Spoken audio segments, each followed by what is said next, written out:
Welcome to the Tech Sales Funnels podcast, where we dive deep and answer the ultimate question: how did you hack into tech sales? Each week, we bring you inspiring stories, proven strategies, and insider tips from top performers who've cracked the code to break into tech sales and thrive. Whether you're just starting out, making a career pivot, or ready to level up, this is your go-to space for actionable advice and real-world success stories. Let's crack the code together, because hacking into tech sales isn't just a dream, it's your next move. Now with your host, the founder of Tech Sales Funnels and the tech sales hacker himself, Dayvisson DaSilva.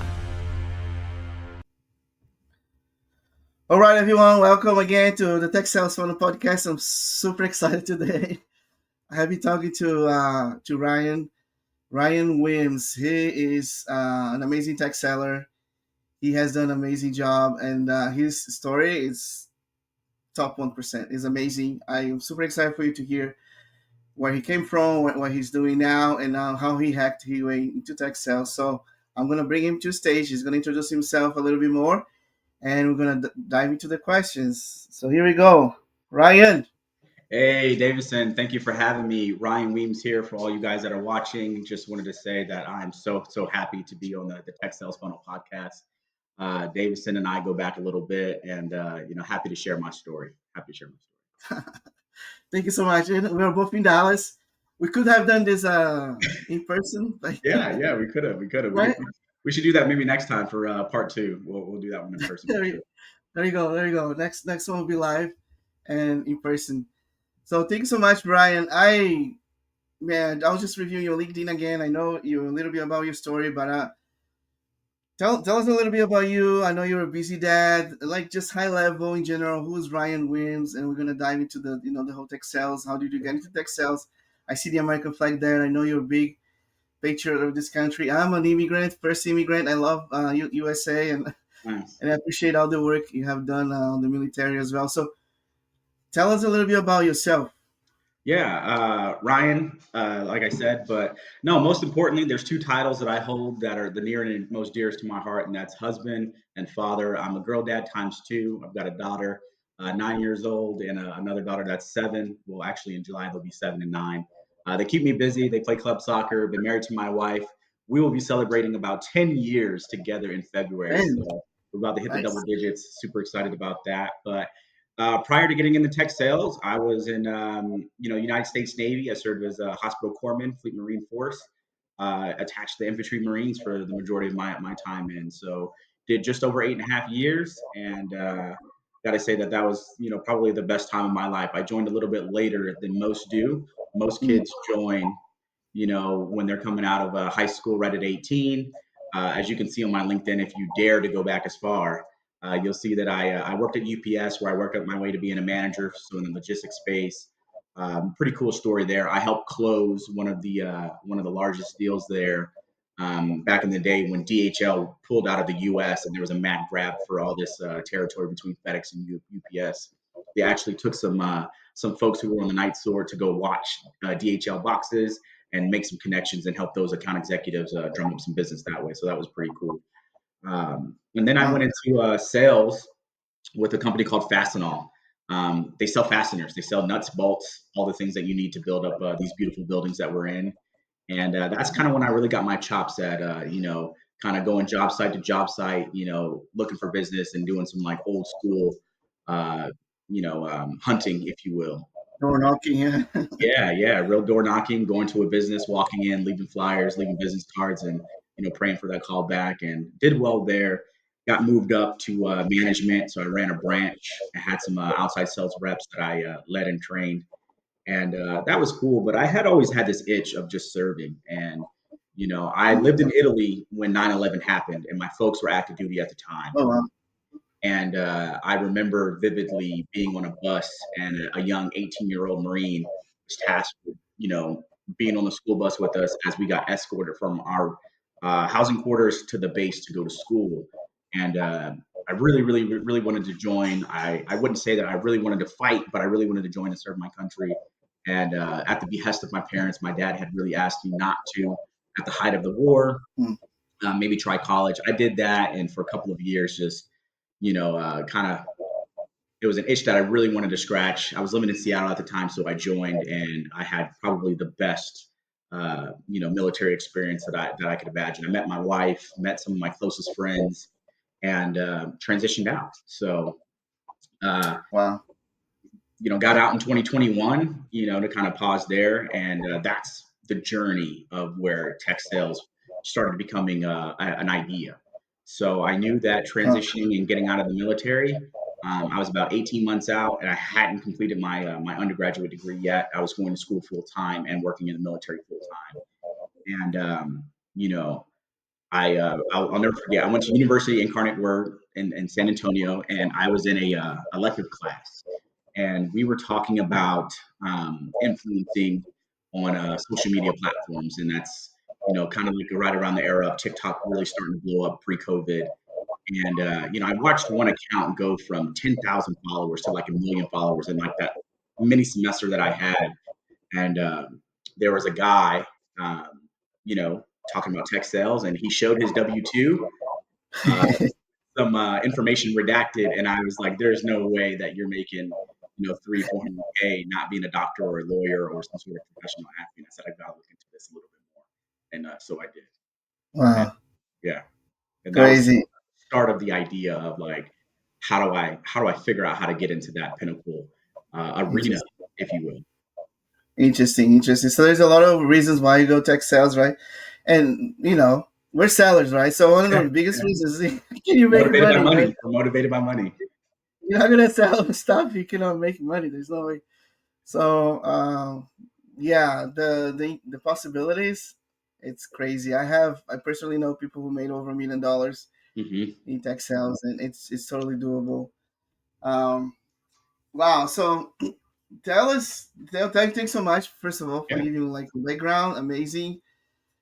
Um, you tested the waters in sales prior to tech sales. You did all sorts of different things. In fact, you mentioned like one of the biggest, UPS kind of deals. So you were able to experience that. And a lot of people. No, first let's go first to the question, right? How, right, did you hack into tech sales after yeah. seeing the W-2 and getting all excited, Oh yeah. mindset, vision, Oh yeah. all that? How do I get it? Tell us a little bit more about the process of actually getting to the first tech sales job. Absolutely. So the first process is I got on LinkedIn and I started looking at the tech sales jobs and requirements. I looked at job requirements, and I gotta say, shameless plug for veterans or persons of colors getting out. Oftentimes we will disqualify ourselves like immediately before we even think like, oh, maybe I got to have a PhD to apply to this job or something like that. And it's real simple. Like I was within 6 months of graduating. I had a mentor tell me, hey, if you're within 6 months, put completion date, on your resume for any job that has that barrier of that undergrad. Um, so then the military does a decent job in terms of preparing us a little bit or giving us access to some tools to transition out. But I came across this really, really, really cool app on LinkedIn, and it's called Veterati. And it connected me with three specific mentors, and two of which I'm still in contact with today. And the cool thing is, whether you're in the military or whether you're coming out of college, somebody has done what you're looking to do, and it's just a matter of finding those people, right? Like the best path traveled is one that's already been cleared, right? Like I can imagine back to hiking through the mountains or whatever, and there's like the path that's less traveled or the path that is well traveled. Like which one was going to be easier to get to that destination?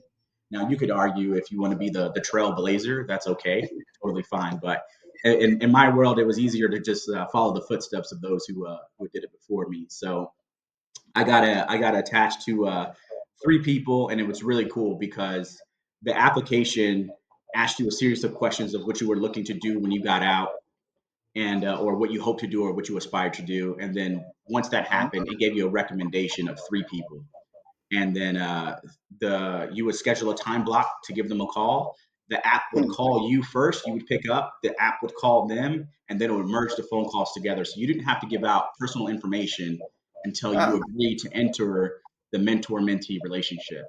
And to this day, I am profoundly impacted by that application itself and those three Interesting. gentlemen who picked up the call and talked to a young petty officer who was transitioning out, who thought his only path was to go, hang up one uniform and rifle for, one agency to go be a cop to another, and nothing against civil service or anything like that, but I had already been Wow. away, on a couple deployments, and my wife was like, "Hey, we got to figure out a way to where I'm not super worried about you when you leave." Interesting. Wow. So was that free? The app was free? The app was that's the crazy thing. It was completely free. And you just filled out, and then I guess the way to get back in that community was, when you land at your job or something like that, you would then become a mentor and help somebody else and help them do the same. So That's crazy. I want to see yeah. if that's still is the. I don't know if the app's still active because I want to promote it. It sounds like a really So cool. so I can't. We'll have to do. That'll probably be another segue that we go into. But I Yeah. do know something happened. They didn't want that community to go away or the app to go away. But I do think that there was something that happened where I don't know if it's still going on now, or Okay. if they're still connecting people, or maybe they're just doing it via the website now. But yeah, it was Oh wow. it was great. So I love that. And so you went. It's probably one of the first times that I hear. I interview a bunch of people already. There's different ways that people got into tech sales, Mhm. but you found mentors, a very specific app, a program that you're connected to mentors, and I'm pretty sure they, like you said, they travel the path, so they kind of show you the way. What exactly they tell you? Like, Okay. hey, Yeah, I'll break it into you. So yeah, I'll put his name out there for one of them at least, because he was probably the shout out, yeah. most profound impact on me. Two. Actually, no, I'll give you all three. I'll start with Alex Dissinger. He is a U.S. Naval Academy grad, and he graciously gave his time on Veterati on a few occasions to connect with me. And you know, I told him that I thought about sales, tech sales. I told him that I had aspirations of getting into it, and he told me that there was a company that he thought about that had a good veterans program. That if I Mm, really wanted to be a seller, that if I that'd could be last a year at this organization and do well there, then you would know if you really wanted to be in sales, right? So I'm thinking, okay, yeah, this is crazy. And he referred me to Gartner, yeah. and he connected me with a guy named Robert Washington. And Oh man. yeah, and Robert Washington, and I'm looking at these guys on LinkedIn, and I'm thinking, one guy's working at Salesforce, the other guy's working at Microsoft. Why are they going to tell me to go to Gartner? Like they just left this place, right? And I'm thinking, like, why do I want to go somewhere that was left? Boot camp. It's boot camp. And honestly, it was probably the best decision I could make. So Rob ultimately gave me the referral. He was a little bit more closer to, I got to say, a fabulous recruiter that I had, Stephanie Pageant. Hats off to her. She's still there at Gartner. And the first RVP who took a chance on me, Davi Resende. They coached me through the way. It's a long process with Gartner. There's some role plays in it, and I felt like I was just fumbling my way through it. But the best advice I got from both Alex and the best advice I got from Rob and Kieran, um, they had all said, "Let somebody else tell you you can't do it." Yeah. And then find a way after that. But don't disqualify yourself because you see this big job description and you see prospecting, you see cold calling, you see forecasting, Man. aligning, all these things, CRM, ERP, like you don't even know what these things are. But I kind of looked at it as like my military career. I didn't know what it meant to be a corpsman, but I signed up, I joined, and I learned. And I was Figure able it to out. do Yeah. it. Right? So Wow. that was the initial path there. Wow. Man, this program is like it's like the boot camp for tech sales, man. Because you're the third person that I interview, including Robert, that have been through the program. Jacob, you probably know Jacob too. Ended up, somehow in Microsoft. Like, I mean, we're talking about big organizations making good money, Yes. doing good job. I Yeah. I need to research more about this program and better promote Gardner's program, training program, because it sounds like it's a good pathway to Yeah. get into tech sales.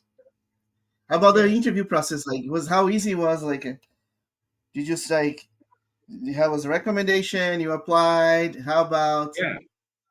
yeah? Did you feel it was an easy transition? No, I'll tell you. I think what really prepared me for that was the mentorship, right? Because as you and I speak right now, covering certain topics or explaining yourself, that's like probably like the biggest thing. And I can only say this specifically for veterans, right? That's the community that I know and love so much.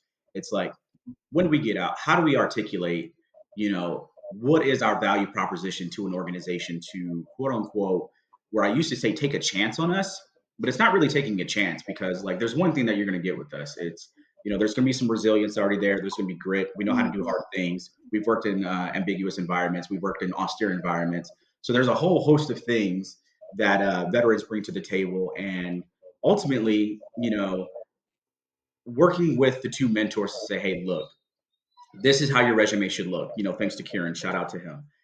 Rob said, hey, you sound great, but you need to slow it down a little bit, be a little bit more Mhm. methodical on intentional on what you're speaking. And I'm not talking about filler words because we know that filler words has never broken a deal, but how do you articulate your skills that you have right now to be aligned to the job that you're going for, whether that's tech sales or anything else, right? How do you articulate your past experiences to that?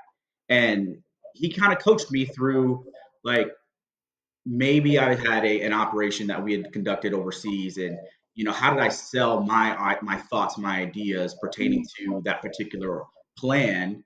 That's selling right there. That's influencing. Maybe I'm not selling with the end goal of a product or sales or a dollar amount, but I am selling like, hey, my team is ready for this particular mission, or these are the capabilities we have for combatant commanders to make a decision, right? So you want to be able to position like your skill set or what's available, for the overall mission, and then just reframing that for the same way for Gartner. Hey, I may not come with traditional sales background, but I have briefed, a number of high level executives, which would be the equivalents in the civilian world, and I know what that Mhm. executive presence and that professionalism looks like. I love it. Transferable skills, like all the way. So just being coached on how to communicate those transferable skills. That's probably it. Because like you said, all the soft we like to call soft skills. I don't like to call Yeah, soft skills yeah, because yeah, they're tough. They're yeah, hard. yeah, But everything else you had it, the grit, resilience, hard work, I yeah. mean commitment, and then bring that selling the hard skills of sell, uh, being able to translate Yeah. that was really good advice So for mentors. And to touch a little bit more on the interviewing process, it was the phone screen, right? So I had the phone screen with the recruiter, and then presented my resume as well. And it was a little bit more of a unique situation because I was using or the lifeline of that veteran program. So Okay. I think they took you fall into a window of did you do, 1 to 3 years in the military, 5 to 8, or anything plus 10. And I think that kind of where the metric of where they might bring you in at in terms of where you're going to be at. But Mm, I'll tell a story as to why I broke into tech sales, essentially with Gartner. And that was one thing that resonated with them a lot. I shared a story that I missed the birth of my second daughter. I was mm, deployed in the Middle East, and I was able to watch it only because of the technological advances we had in 2018 at the time, right? So I was able to be there for the birth of my daughter via a little, phone screen, not quite as big as the ones that are today, but through some Wi-Fi and some technology and a very, very selfless human being. My wife's phone dies immediately, like right when we were about to take hey, the baby, and there's not a dry eye from my squad mates who were there experiencing this with me, and I'm thinking, wow, I'm really going to miss this. And I get a call from a number in Dallas, and it's the nurse anesthesiologist, and I tell him, say, hey, I can't tell you exactly where I'm at, but this is going to be an international call. And he says, thank you for your service. I'm pretty sure I've got it covered. I've got some other babies to go deliver. Meet your baby girl and be with your wife on the phone. And just that spark, that technology, right? Like the means of to have that happen. I knew I wanted to be a part of technology in some way, shape, or form. Fast wow. forward that pivotal story to Gartner. I was applying for a global technology sales role, So now I'm, providing access to analysts and executive. Oh wow, Gartner's going to kill me right now. I can't remember what they're called, but the executive partner. The executive partner to help with those strategic, roadmaps for technology. And I just consumed as much knowledge as I could while I was in there to learn about different CRMs, ERPs, app development, software development lifecycle, and just hearing those challenges. I then set my sights on Microsoft and to really break into tech sales. But I got my chops and cut my teeth in foundational sales with Gartner. And I gotta tell you, there's no second, there's no training that comes close to that, in my opinion. Wow. Oh man, that story is amazing. And I during this presentation here, I don't know if you noticed, you probably told 2 or 3 stories already. Yeah, yeah, And storytelling is one of the skills, one of the best skills that you can develop as a tech seller, right? Just exactly. bringing stuff Life. to life Yeah, because you we're have to. overloaded with information. I'll Yeah, never forget that story because you just said right now. And I have been the birth of my 4 kids, like yeah, live. I was yeah, able to be there helping my wife. So just thinking about missing that, man, it would be hard, right? So yeah, connected with you right there, and great story. And yeah, like technology, it's part of our lives, right? So if you yeah. find a way to relate and connect with people, your buyers and clients and all Exactly. that, that's amazing. Exactly. And then I took a very targeted approach. Again, you use a mentor to get where you want to be. Rob Washington was at Microsoft, and there were some grumblings about maybe a position being open, and I started to kind of feverishly looking through the job board. But one tactic I used this time around that I didn't use the first time, which was getting into Gartner, I Yes. leveraged another tactic. I got a little bit more savvy on LinkedIn because of my time at Gartner and reaching out to prospects and white space. Mm-hmm. Hey, what if I go to the people tag on Gartner or on Microsoft, and what if I put in manager? What if I put in manager business applications? Okay. And that was specifically the role that I was looking to get into. I looked up a manager, and then I kind of narrowed down the search of, was there anybody who went to the very, very, very small school that I went to? No, not really. Um, was there veterans? Okay, cool. Yeah, there's some veterans on there, so I reached out to them. But then there was Mm, one unique individual that I was able to reach out to, and I'm happy to say that she still is in contact with me today. Uh, a manager that I had at Microsoft. I reached out to her via LinkedIn, slid into the DMs, I think the kids say these days. And I said, hey, what's a Washingtonian doing out here in Texas? So there was a common bond. She was from Washington. I'd spent some time in Seattle, and it was a very, very hot summer. And I just sparked a conversation that way. And I treated that process just like my sales process from Gartner. yes. I was just about to say, if you can find a way to get into Microsoft, those top, tech sales organizations, you're probably going to be a good seller Yeah, yeah, because the strategy that you use, being proactive and investigating and trying to find your ideal ICP, we like to yeah, call. yeah, yeah, That's how it goes, man. Good job. Congratulations. yeah. Leverage your LinkedIn all the way. Thank you, thank you. Yeah, so Yeah. I've got to say it was just and I'll say a little luck helps. I don't like when people just say it's just hard work or it's just this. Like No. sometimes you just got to have a little bit of luck. I was lucky enough to find somebody who was from Washington that was in the business unit that I was going for, right? So. But it took a little bit of hard work to get there, right? I had to, think of a strategy. Okay, what would be the best way to get connected to this particular manager? Who Yeah. could I leverage? So, I'll leave a tip. I know that you had talked about a tip, but think Yeah. about your alumni network. I would very Alumni. first start there.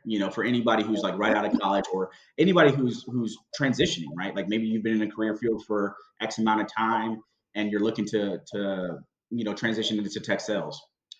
Look at your alma mater. Uh, It's cool. Look at anybody who did your job that ended up in tech sales, right? So that might be something that could be easily overlooked. So let's say you were in mortgage and you go in there and you go to Microsoft, you hit people, type in mortgage and see what pops up. Maybe somebody had some sort of work Interesting. I love that. with that field, and then you could kind of leverage that, and because you have that common bond now. if you're a Duke Blue Devil, maybe you got that bond, or you share something from being a Purdue grad, or Stanford grad, or all the top programs of the world. But it's still the same thing with no matter how big or how small your school is. That's where I would start first, because there's at least a common connection to that degree, and then be personable. And lastly, I would say you absolutely have to be yourself. There is no script that's going to get it. Just be authentic in what you're asking, no deception, and be forthright. There is no, hey, how are you doing? I hope you're doing well. And then, oh, by the way, can you review my resume? No, come in there genuine. Hey, look, you're in the position that I'm looking to attain. I aspire to be in one day.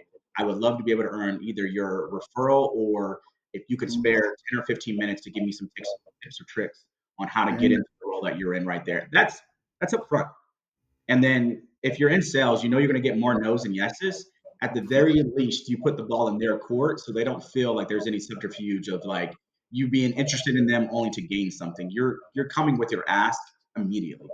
And if they don't respond, it quickly disqualifies, and you move on to the next. And you have to have that kind of resilience to be in sales, and you got to treat getting the role like you would being in the role to do the job.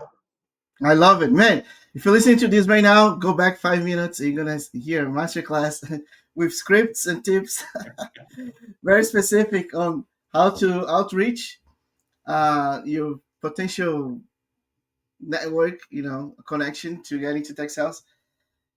Oh, I love this. I love this. Today I have a lot of questions. Still, we're running out of time here. Let's dive deeper. So,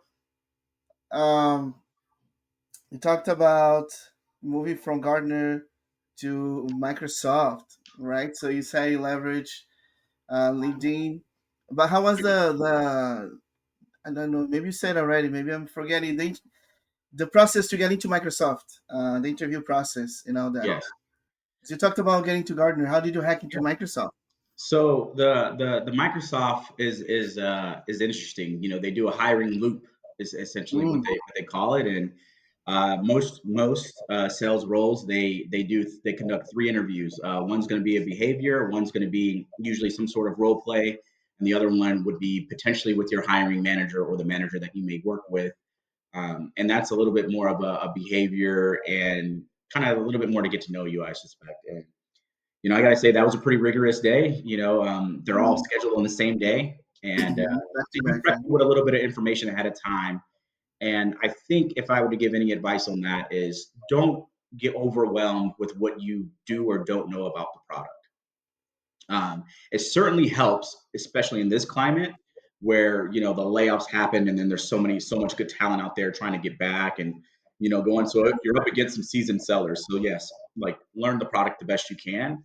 But I think they were probably more impressed with just how I ran the call and how curious I was on the call for that particular part of the loop, and then being authentic. And I'll never forget. I was. It was a very unique situation. My daughter was homesick.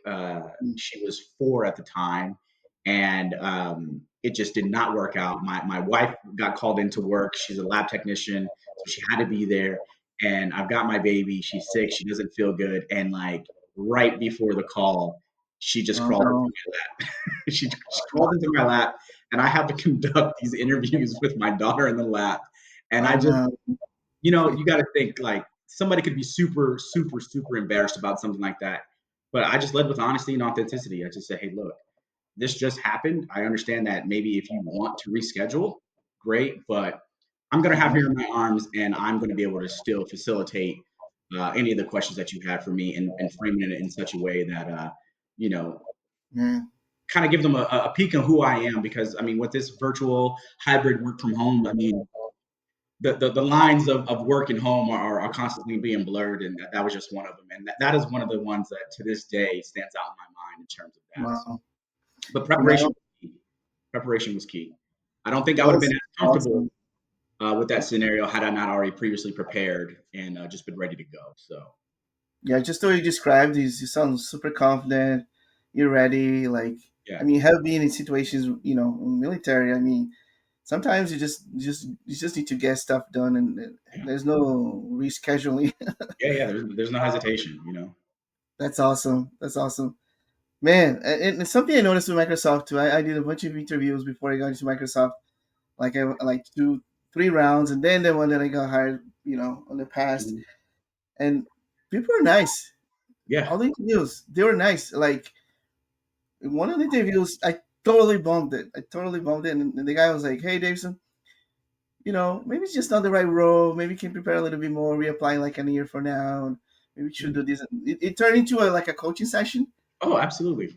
I was like, "Thanks so much." They were super nice, and I'm glad you were able to have that experience. That's awesome, man. Like getting to those tech, some people disqualify themselves, right? They feel Mhm. like, oh, I'm not qualified already. Just give it a try. You never know. Yeah. So many times, it's one of those things that, if you're going to be in sales, you have to be okay with hearing no. And then you got to be okay with hearing no and then still being persistent, right? Professionally persistent, right? So I like to say that maybe it's not a no, or maybe it is a no, but it might just be a not right now. You just flip that mindset, right? And it's all about the mindset, especially if you're in sales. If you wake up and you say, "Oh, I got a quota, I got this, I got to do all these things." If you just quickly change that to, "I get to have a quota, I get to go out here and crush this." I mean, not saying that your quota magically just gets filled, but it's easier to do those mundane tasks of It's the part of cold it. calls, the emails, the outreach. I have this thing where I reframe a lot of what I did, and I learned that in the military. I think I put a post on it, but we would always complain about being in the field for an extended period of time for training, and you're just like, oh man, It's we're out hard. here, it's hard, it's tough, it's hot, I got this gear. And one of my senior leaders had told me, he said, "Hey, be happy that you get to train, be happy that you get to do this, because when we go down and we deploy, you don't want to be learning at that point in time. You want to be strictly proficient in what it is that your tasks are, right?" And not to get all like morbid on you or anything like that, but when you think about like sales, like, hey, we get to command this type of salary. So, and then your earning potential is almost unlimited depending on the product, the org that you're in. Like, we get to prospect, we get to make that phone call. We get to go after those wells, and and essentially you get to be a big fish in a small pond because of you built up your brand, whether that be on LinkedIn or just within your organization that you're working with, to drive those conversations forward. So I Love think a it. lot of it is mindset. So when you're looking at breaking into tech sales, it's not like, oh, I haven't made it yet. No, I get the challenge of getting in, I and love it. embrace that challenge. You get in, then you have that pretty cool story, and then you end up on the Tech Sales Funnel podcast as well, recounting your trials to get here. Tell you a story. Man, we're getting close to the end here. That was a perfect closing though. Like I was gonna ask you to give a final advice for people who are like on the fence. But like for example, I had a friend last week, and she reached out and said like, "Hey, is tech sales hard?" I was like, "Well, you gotta choose your hard." Yeah, But it yeah, is probably hard. yeah, It is what it is. I tell people high risk, high return. yeah, It's People complain about layoffs. It's part of the industry. You just have to embrace for impact yeah. and be ready for it, right? So closing here, Ryan. That was amazing. That was one of the best podcasts so far. Seriously, I'm getting better. Maybe at listening, Yeah. No, asking questions. I don't know, no, I'm but happy to be here, brother. I'm happy to be here. Happy to be here. Hopefully, I'll be a returning guest here. Hopefully, I'll be a returning guest. for sure, for sure. Tell us a little bit more, just to close. Like, what do you think about the future of tech sales? Why do tech sales and not just sales? And so we can close this podcast here today. Yeah. In closing, I think tech sales is I don't have no crazy statistic from the Department of Labor or anything like that, but as we develop technology, and whether it's a physical platform or a SaaS platform, they're going to need somebody to sell that, right? And if you are fortunate enough to um, start the journey of getting onto tech sales or getting into tech sales, I think you can find it rewarding.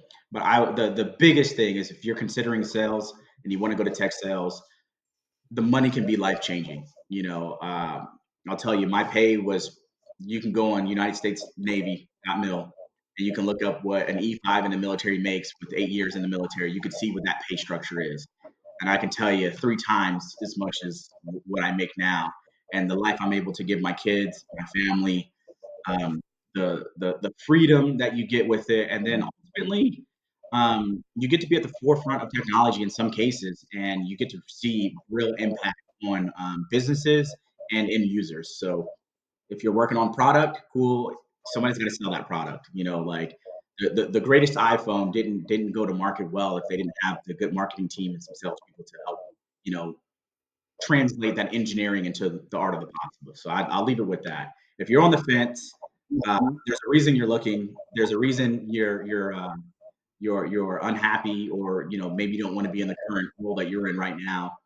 I won't say the grass is always greener, but if you hop the fence and you water it, you'll eventually get some green grass. So go ahead and take that jump into tech sales for sure. Love it. Thank you so much. Wow. Thank you so much. This is here, Ryan Weems. Thank you for your words and for your example, for serving your country, and for your life. It's definitely going to inspire a lot of people who listen to this call, to this podcast today. So we're Cool. closing. Thanks so much, everyone, for joining. Thank you. Thank you.